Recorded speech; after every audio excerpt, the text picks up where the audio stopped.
Hey guys, what's up? Welcome back here to today's edition of the Fishing Teacher, and really appreciate you guys coming by the channel to check out today's video. Always appreciate that. And guys, today I'm going to give you a little detailed seminar on how to fish a flooded bush. We got one actually right here. I'm down at Table Rock Lake right now, but we've got a flooded buckbrush that's out of the water, so it gives me a really good chance to explain to you how the fish position in these bushes here. So the next time you're confronted with a high water situation, you can really understand how these fish use this type of flooded cover, because I can tell you right now, guys, fishing flooded cover is an art form, and flipping bushes is an art form. I'll explain a little bit more in the video, so I think it's going to be some good info for you guys today.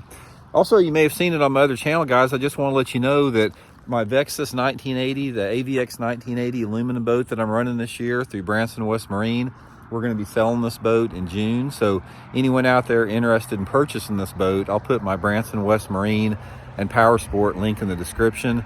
Just give them a call, tell them you saw the video if you're interested in the boat. And whoever buys this boat, guys, I will take you personally out in it on Table Rock Lake and run you through it, show you how to set it up and how to everything about it. Super smooth riding, guys. So much storage in this thing. You guys will just love it.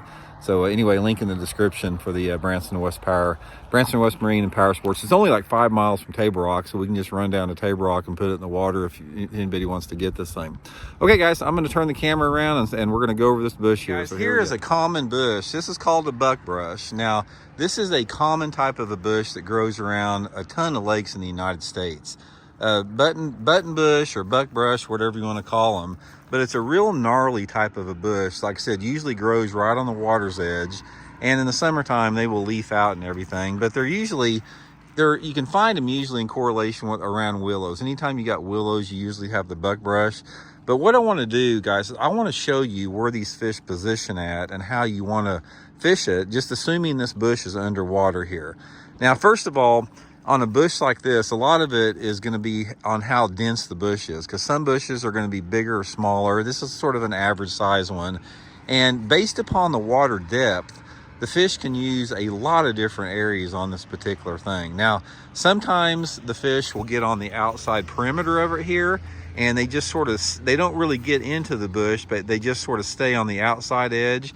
Sometimes the fish will actually not even be in the bush, and they'll relate to the area out in front of it. I've caught them doing that before, where there wasn't any fish in the bushes, even if there's water there, but you could pitch out 3 or 4 feet and catch them.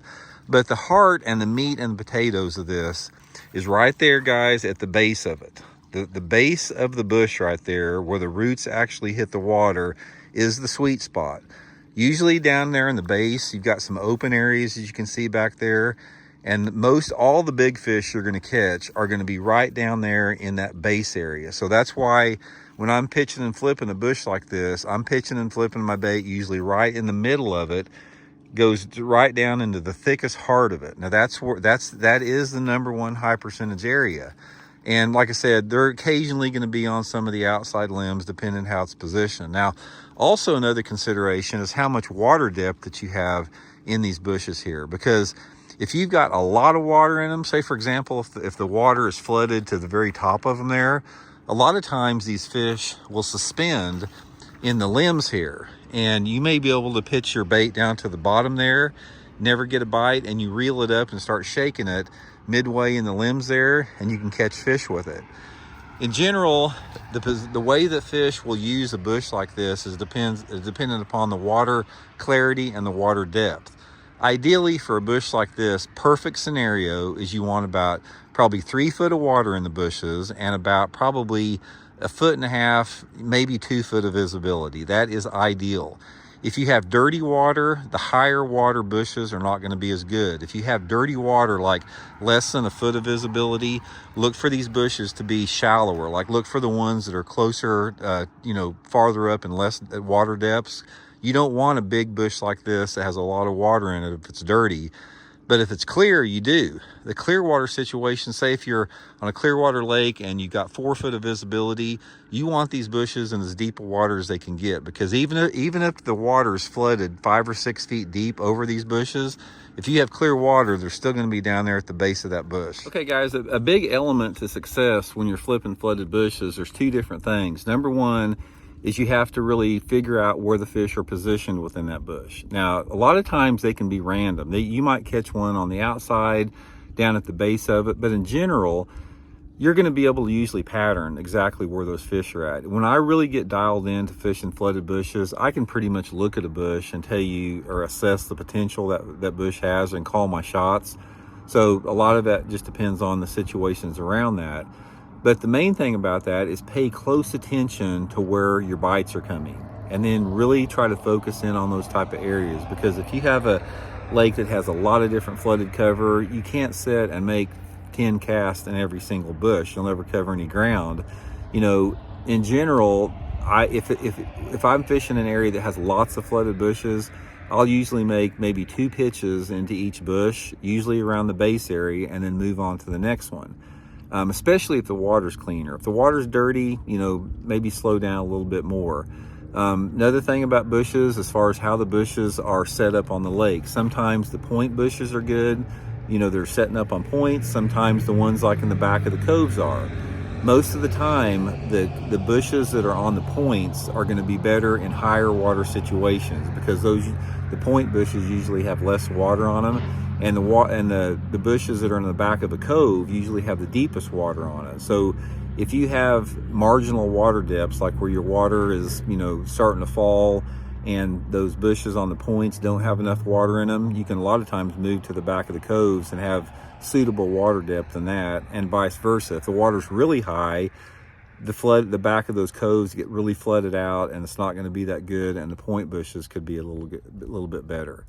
I've also been able to pattern fish based upon if the bush has leaves or not on it. A lot of times the fish want bushes that have leaves. Sometimes they want the dead bushes. That's another thing that you can pattern. And finally with that is your lure selection. Lure selection is key with this. Most of the time when I'm flipping bushes, I've got 3 different baits on. My favorite is a jig, some type of a full-size jig like my Block It Throwback jig, followed up by a creature bait or a tube. Tube, creature bait, and a jig will do most of the damage with that. And just let your color selection be influenced by water clarity. If the water clarity is like, you know, under 1.5 feet or so, I'm usually using a darker color like a black and blue or a June bug. And if it's water visibility is cleaner than that, I'm going to the more natural tones. Most every time, guys, I'm flipping it on 25-pound test Seaguar and Vizex line, even if it's clear water situation. And the weight of the jig or the lure that I'm fishing is dependent upon the water clarity and the water depth. In general, the cleaner and the deeper the water, the heavier head I'm going to go to. If it's clear water and the bushes are in pretty deep water, I may flip a 1/2 ounce or 3/4 ounce head on there. If the bushes are in real shallow water and they're dirtier water, then I'm going to go to a light sinker, sometimes 1/8 ounce or 3/16. So you sort of have to use those 2 extremities as a gauge to you know, determine the weight of the lure you're using. And lure weight plays a big deal on it, guys, because you're after a reaction strike when you're flipping bushes, and the rate of fall that you have in a bush has a lot to do with you know, how successful you're going to be. And also it makes you more efficient. You basically, from what I found, is you want to use just heavy enough lure to be efficiently penetrating that cover based upon the thickness of that cover and the depth and the wind that's blowing. If the wind's blowing really hard, you know, sometimes you need to upsize your weight a little bit. But the biggest advice I could give you guys is pay attention to your water clarity and your depth, and go for the base there. Go for the thickest part of that bush. And when I'm talking about the thickest part of it, make sure that you flip into the thickest part of it that still has some open area, because you got to remember, a big fish down there, they need a little bit of room to move around. So don't flip it into an area that's so tight that you think that the fish don't have much room to move around in. Look for the shade in those bushes, center of the bushes, tight areas, but not too tight. So anyway, guys, hope that helps out, and we'll talk later. See you.